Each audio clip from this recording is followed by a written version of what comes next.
కావలి బొల్లారంలో 56 లక్షలకే gated కమ్యూనిటీలో 2 BHK flat. Just call. Friends, అసలు ఏం జరుగుతోంది? వరుస కేసులు. ఇప్పుడు అరస సాయి మీద ఒక అమ్మాయి కేసు పెట్టింది. నన్ను వేధించాడు, ప్రేమించాడు, పెళ్లి చేసుకుంటా అన్నాడు, 2 కోట్ల రూపాయలు తీసుకున్నాడు. ఆ 2 కోట్ల రూపాయలు తీసుకొని అరస సాయి అతని ఫాదర్ కలిసి నన్ను మోసం చేశారు. ఇలా ఒక కేసు పెట్టడం జరిగింది. నార్సింగ్ పిఎస్లో కేసు పెట్టడం జరిగింది. ఇప్పుడు అతని మీద ఎఫ్ఐఆర్ నమోదవటం మనం చూస్తూ ఉన్నాం. రాబోయే కాలంలో అతని మీద ఎలాంటి చర్యలు ఉంటాయి అనేది వేచి చూడాల్సిన పరిస్థితి కనపడుతోంది. అయితే ఇప్పటికే అదే నార్సింగ్ పిఎస్లో ఇప్పటికే 2 కేసులు నమోదై ఉన్నాయి. అది కూడా సెలబ్రిటీకి సంబంధించిన కేసులే. ఒకటి లావణ్య పెట్టినటువంటి కేసు రాజు తరుణ్ మీద. రాజు తరుణ్ నన్ను ప్రేమించాడు, పెళ్లి చేసుకుంటా అని చెప్పాడు, పెళ్లి చేసుకున్నాడు. పెళ్లి చేసుకొని డ్రగ్స్ కేసులో నేను జైలుకు పోయి వచ్చే లోపల వేరే హీరోయిన్తో ఎఫ్ఐఆర్ పెట్టుకొని నన్ను వదిలేసి వెళ్ళిపోయాడు.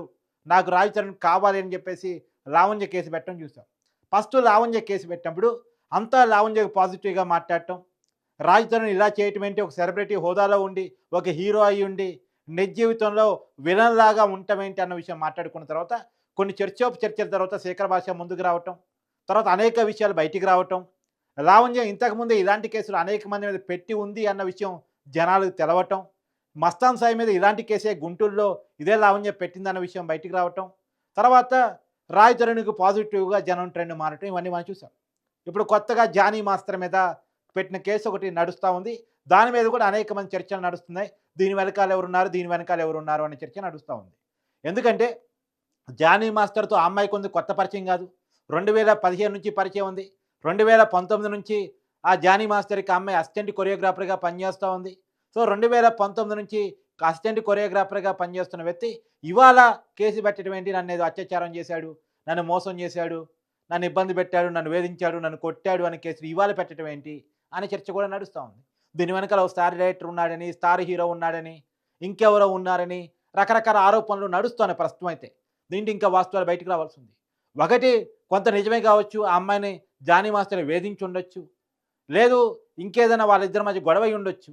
కానీ అత్యాచారం కేసు అనేది నిజంగా అత్యాచారం జరిగి ఉండుంటే జరిగిన రోజే ఆ అమ్మాయి 100 ఫోన్ చేయటమో, లేదా వాళ్ళ అమ్మకి చెప్పటమో, వాళ్ళ ఫ్రెండ్స్కి బెస్ట్ ఫ్రెండ్స్కి చెప్పటమో, బయటకు వచ్చి మాట్లాడటమో చేసి ఉండేది. పెద్ద ఎత్తున వేధింపులు జరుగుండుంటాయి.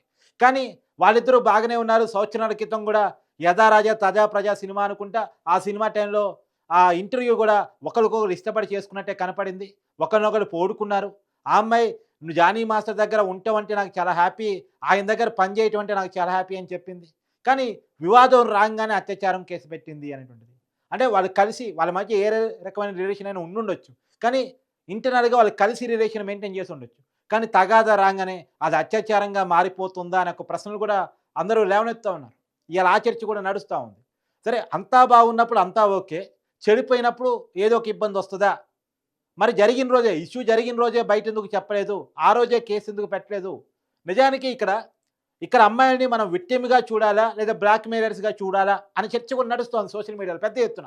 ఎందుకంటే నమోదవుతున్న వరుస కేసులు. ఇప్పుడు ఇష్యూ జరగగానే నమోదు చేసి ఉంటే, ఇష్యూ జరగగానే కేసు పెట్టుంటే ఈ చర్చ రాదు.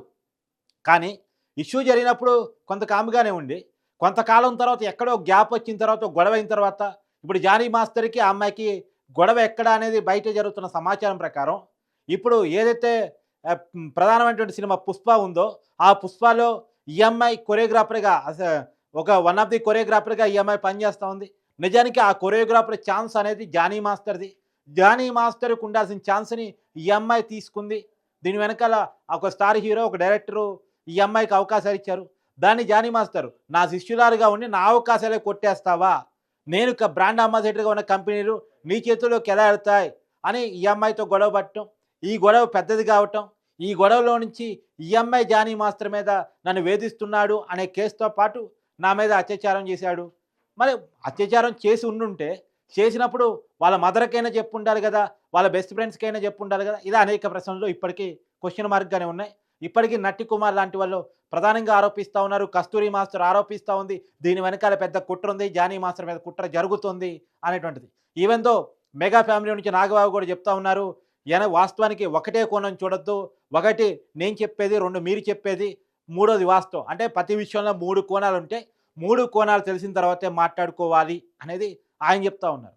ఇట్లా రకరకాల వర్షన్స్ వినపడుతుంటాయో ఇప్పుడు మళ్ళీ కొత్తగా అదే నార్సింగ్ పిఎస్లో ఇప్పుడు ఎక్కడైతే లావణ్య రాజతరణ్ కేసు నమోదైందో, ఎక్కడైతే జానీ మాస్టరు తన అసిస్టెంట్ కొరియోగ్రాఫర్ కేసు నమోదైందో, అక్కడే అరసి సాయి కేసు కూడా నమోదైంది. అరసి సాయి మీద అతను కలిసి తీస్తున్నటువంటి సినిమాలోనే అతను ఏదైతే ఆహ్, ఒక సినిమా చేస్తున్నారో, ఆ సినిమాలో హీరోయిన్‌గా నటిస్తున్న వ్యక్తే కేసు పెట్టింది అనేది. సోషల్ మీడియాలో అరసి సాయికి మంచి ఫాలోయింగ్ ఉంది. వాస్తవంగా యూట్యూబర్లందరికీ కూడా యూట్యూబ్‌ని రెగ్యులర్‌గా ఫాలో అయ్యే వాళ్ళందరికీ కూడా అరసి సాయి తెలుసు. అరసి సాయి మీద అతనేదో సేవలు చేస్తాడు అనే ఒక గుడ్ విల్ కూడా ఉంది. నిజానికి అతను విజయనగరం జిల్లాకు సంబంధించిన వ్యక్తి. విజయనగరం నుంచి హైదరాబాద్ వచ్చేసి యూట్యూబ్‌లో తనకంటూ ఒక మార్క్‌ని ఏర్పాటు చేసుకున్నాడు. సహాయాలు బాగా చేస్తాడు అనే పేరు అరసి సాయికి ఉంది. వాస్తవానికి అతని మీద ఉన్న ఏకైక కంప్లెయింట్ ఏదైనా ఉంది అంటే అదే బెట్టింగ్ యాప్‌కి బ్రాండ్ అంబాసిడర్‌గా చేశాడు. ఆ బెట్టింగ్ యాప్‌ను ప్రమోట్ చేశాడు అనేది అతని మీద ఉన్న కంప్లెయింట్. దానికి అతనిచ్చుకునే వర్షన్ ఏందంటే, ఆ రోజుకి బెట్టింగ్ యాప్‌ల మీద ఉన్న నిషేధం గురించి దాని మీద నాకు తెలీదు. అది పెద్ద బెట్టింగ్ యాపు అనే విషయం కూడా నాకు తెలవదు. ఏదో అతను చెప్పుకునే ప్రయత్నం చేశాడు. ఏదేమైనా ఆ కంప్లెయింట్ తర్వాత ఇప్పుడొచ్చిన కంప్లెయింట్ మాత్రం చాలా క్రియాశీలకమైనటువంటిది కంప్లెయింట్. ప్రత్యేకించి ఒక అమ్మాయి నన్ను వేధించాడు, లైంగిక వేధింపులకు పాల్పడ్డాడు, నా మీద ఇంకా రకరకాలుగా వేధింపులు పాల్పడ్డాడు, పెళ్లి చేసుకుంటాన్నాడు, ప్రేమించానన్నాడు. తర్వాత ₹2,00,00,000 తీసుకొని ఇలా అతను, అతని ఫాదర్ కలిసి నన్ను మోసం చేశారని ప్రస్తుతం నార్సింగ్ పీఎస్‌లో కేసు నమోదైంది. నార్సింగ్ పీఎస్‌లో వాస్తు కుదురుతుందో ఏమో తెలవదు గానీ, సెలబ్రిటీల మీద వరుసగా కేసులు నమోదవుతున్నాయి. అంటే దానికి గల కారణం ఏందంటే, ఎక్కువ సెలబ్రిటీలు నార్సింగు, మణికొండ ఆ పరిధిలోనే ఉంటారు. ఆ పరిధిలో ఉండే వాళ్ళకి ఆ పరిధి పోలీస్ స్టేషన్‌లోనే కేసులు పడతారు కాబట్టి కేసులు పెడుతున్నారా? లేదు ఇంకేదన్నా జరుగుతుందా అనేది రాబోయే కాలం తెలవాలి గానీ, ఒక కేసు తర్వాత ఒక కేసు సెలబ్రిటీల మీద వస్తున్నాయి చూసిన తర్వాత, ఇవి నిజంగానే అసలు ఈ మీడియా ప్రపంచంలో, సినిమా ప్రపంచంలో నిజంగా అమ్మాయిల మీద అఘాయిత్యాలు విపరీతంగా పెరిగిపోయాయా? లేదు అంటే అమ్మాయిలు కావాలనే కేసులు పెడుతున్నారా? ఎందుకు ఈ అనుమానం కూడా అంటే, ఇష్యూ జరగగానే రియాక్ట్ కావట్లేదు గదా! ఎప్పుడో అరసి సాయికి ఈ అమ్మాయికి గ్యాప్ వస్తది. జానీ మాస్టర్‌కి ఆ అమ్మాయికి గ్యాప్ వస్తది. రావణ్‌కి, రాజ్ తరుణ్‌కి గ్యాప్ వస్తది. ఆ గ్యాప్ వచ్చినప్పుడు వరుసగా కేసులు నమోదవుతా ఉంటాయి. ఇది చాలామంది ప్రశ్నిస్తుంది. ఇష్యూ ఇంతకుముందు లెక్క కంప్లెయింట్‌కి భయపడాల్సిన అవసరం లేదు. ఇప్పుడు ఫోన్‌లో 100 ఫోన్ చేస్తే పోలీసులు వెంటనే రియాక్ట్ అయ్యే పరిస్థితి. ఈవెన్ దో షీ టీమ్స్‌కి వాట్సాప్‌లో కూడా కంప్లెయింట్ చేసుకోవచ్చు. ఫేస్‌బుక్‌లో కంప్లెయింట్ చేసుకోవచ్చు. ట్విట్టర్‌లో కంప్లెయింట్ చేసుకోవచ్చు. సో, అంటే సోషల్ మీడియాలో కంప్లెయింట్ చేయొచ్చు. ఫోన్ చేసి కంప్లెయింట్ చేయొచ్చు. డైరెక్ట్‌గా వెళ్లి కంప్లెయింట్ చేస్తేనే కంప్లెయింట్ అనటానికి లేదు. సో, గతం మీద పరిస్థితులు మెరుగయ్యాయి.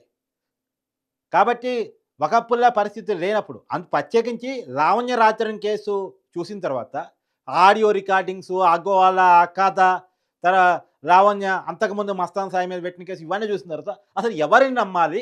ఎవరిని నమ్మకూడదు? పెద్ద కన్‌ఫ్యూజన్ ఏర్పడింది. ఏది నిజం? ఏది అబద్ధం? ఒకప్పుడు ఒక అమ్మాయి ఒక కంప్లెయింట్ ఇచ్చిందంటే, ఒక అమ్మాయి కంప్లెయింట్ చాలా వాల్యుబుల్. ఏమీ లేకుండా కంప్లెయింట్ ఇస్తా, ఏదో చేసే ఉంటాడు ఆ అమ్మాయిని. ఆ అమ్మాయి బయటకొచ్చి కంప్లెయింట్ చేసింది అంటే ఖచ్చితంగా ఏదో ఒకటి జరిగే ఉంటది అని ఒక కంక్లూజన్‌కి వచ్చేవాళ్ళు. ఇయాల కంక్లూజన్ రాని పరిస్థితి, రాలేని పరిస్థితి. మరి అరసి సాయి విషయంలో కూడా వాస్తవంగా ఇతనికి చాలా మంచి పేరుంది. ఈవెన్ దో వైజాగ్‌లో పోలీసులు ఇతనికి ఒక యాప్ ప్రమోటర్‌గా పెట్టుకున్నారు.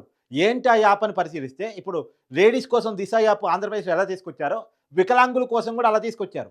దిశ యాప్ ఏంటి అంటే, మహిళల మీద వేధింపులు జరిగితే యాప్ ద్వారా కంప్లెయింట్ చేసుకోవడానికి దిశ యాప్ తీసుకొచ్చారు. అలానే వికలాంగుల మీద వేధింపులు జరిగితే, వికలాంగుని ఎవరన్నా అవమానిస్తే, వికలాంగుల మీద దాడులకు పాల్పడితే వికలాంగులు కూడా ఒక యాప్ నుంచి వాళ్ళు పోలీస్ స్టేషన్‌కి రాకుండానే తనకున్న యాప్‌లో చేసుకోవచ్చు కంప్లెయింటు. ఆ యాప్‌ని ప్రమోట్ చేయటానికి వైజాగ్‌లో ఇతన్ని బ్రాండ్ అంబాసిడర్‌గా పెట్టుకున్నారు అరసి సాయిని. సో, పోలీసులే అరసి సాయిని బ్రాండ్ అంబాసిడర్‌గా పెట్టుకున్నారంటే అరసి సాయి మీద ఉన్న గుడ్ విల్ ఎలాంటిదని చూడాలి. ఇప్పుడు 'మేఘాలో డాన్' అంటే అతను సినిమా తీస్తున్నాడు. అది 100,00,00,000 ప్రాజెక్ట్ అని చెప్పేసి అంటారు. మరి ఎన్ని కోట్లు ఖర్చు అవుతున్నాయి ఏంటి అనేది వాస్తవాలు అతనికే తెలియాలి గానీ 100,00,00,000 ప్రాజెక్ట్‌గా 'మేఘాలో డాన్' అని సినిమాని తీశారు. ఆ 'మేఘాలో డాన్' సినిమాలో ఈ అమ్మాయి చేస్తున్నట్టు కనపడతా ఉంది. ఆ అమ్మాయి ఇయాల అరసి సాయి మీద కేసు పెట్టినట్టు కనపడుతుంది. మరి సినిమా చేస్తున్నారు. కలిసే ముందుకెళ్తా ఉన్నారు. మరి ఇయాలెందుకు ఆ అమ్మాయి అలా కేసు పెట్టింది? ఎక్కడ గ్యాప్ వచ్చింది? ఏంటి నిజంగానే అత్యాచారం చేశాడా? పెళ్లి చేసుకుంటాను మోసం చేశాడా? మరి రాబోయే కాలంలో తేలాల్సింది. ఇప్పటికైతే ఒకటి, మీరందరూ సెలబ్రిటీలుగా చూసేవాళ్ళు, మీరందరూ ఇష్టపడేవాళ్ళు, మీరంతా ప్రేమించేవాళ్ళు ఇలా వరుసగా కేసులు ఇరుక్కుంటా ఉంటే అసలు ఏం జరుగుతుందని కన్ఫ్యూజన్ సోషల్ మీడియాలో నడుస్తుంది కాబట్టి ఏదైనా ఒక కోణాన్నే చూడొద్దు అనేది మాత్రం నేను చెప్పదలుచుకున్నాను. ఖచ్చితంగా ఒక ఇష్యూ రాగానే, ఒక కంప్లెయింట్ రాగానే వాళ్ళు దోషులు కారు. కంప్లెయింటు తేలాలి, ముందుకెళ్ళాలి, కొన్ని విషయాలు బయటికి రావాలి. సో, పబ్లిక్‌గా మనం ఇతను కేసు పెట్టగానే, అతని మీద ఎఫ్ఐఆర్ బుక్ కాగానే అయిపోయింది, అతను దొంగ, దొంగ, దొంగ, దొంగ అనటానికి వీల్లేదు. మరి అతని విషయాల్లో కొన్ని విషయాలు బయటకొచ్చిన తర్వాత మాత్రమే మనం కంక్లూజన్‌కి రావాల్సిన అవసరం అయితే ఉంది. మరి చూద్దాం. ఏ విషయాలు బయటకొస్తాయి, ఏంటి అనేటువంటిది చూద్దాం. అతని మీదైతే కొన్ని మంది ఆరోపణలు చేస్తా ఉన్నారు. వందల కోట్లు సంపాదించాడు, వేల కోట్లు సంపాదించాడు, రకరకాల పనులు చేశాడు, సాయం చేసే పేరుతో బిజినెస్ చేసుకుంటాడు. అతని మీద ఉండే ఆరోపణలు అతనికున్నాయి. అతని మీదకుండే పాజిటివ్స్ అతనికున్నాయి. మరి ఏంటి వాస్తవం? ఇప్పటి వరకు ఏందంటే మనం ఎవరి వ్యక్తిగత జీవితాల్లోకి తొంగి చూడం. ఏమైందో కేసులు పడేంత వరకు యూట్యూబ్ ప్రపంచం గాని, సోషల్ మీడియా ప్రపంచం గాని, వ్యక్తిగత జీవితాల్లో కొన్ని అంటే కొందరు చర్చించొచ్చు కాక గాని, ప్రధానంగా మెయిన్ స్ట్రీమ్‌గా ఉన్నటువంటి వాళ్ళు చర్చించారు. మరి చూడాలి రాబోయే కాలంలో ఎలాంటి వాస్తవాలు బయటకొస్తాయి. అంటే ఇవాళగా కేసు బయట పెట్టింది కాబట్టి ఇక రాబోయే రేపు, ఎల్లుండి కొన్ని విషయాలు బయటకు రావచ్చు. కానీ ఏదేమైనా ఇప్పటికైతే కేసు నమోదైంది. అరెస్ట్ కూడా కావచ్చు మనకున్న సమాచారం మేరకు.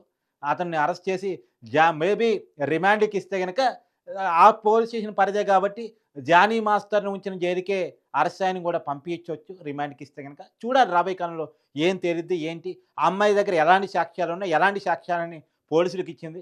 సహజంగా పోలీసులు ఏందంటే కొన్ని ఆధారాలు ఉంటే కేసు ఎఫ్ఐఆర్‌గా నమోదు చేస్తారు. చూడాలి మరి అది కేసు ఎంతవరకు నిలబడిద్ది ఏంటి అనేది.